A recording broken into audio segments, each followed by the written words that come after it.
road dito. Yung road, yung going na yun.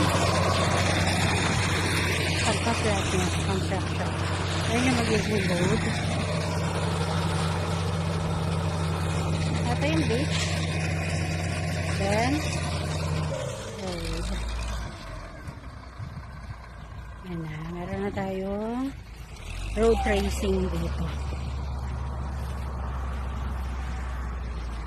Itong road na to, hanggang doon na sa property. Ayan.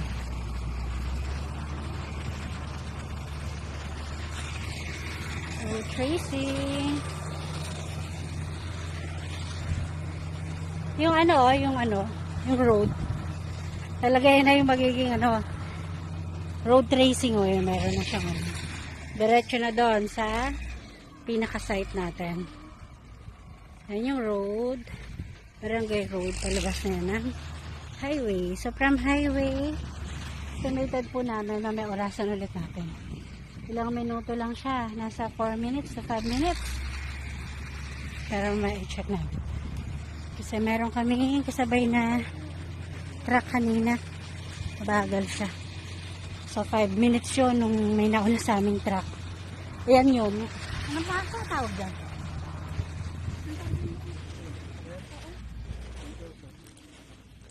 Yung bulldozer na yung kasunod namin kanina.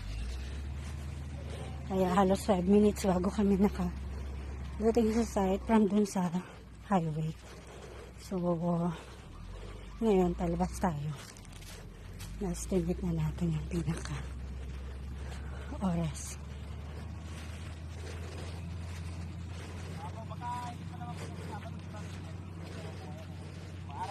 Ayun, doon dumaan yung bulldozer. Tapos wala po late. Wala po lang, pagpunta nyo lang. ito lang.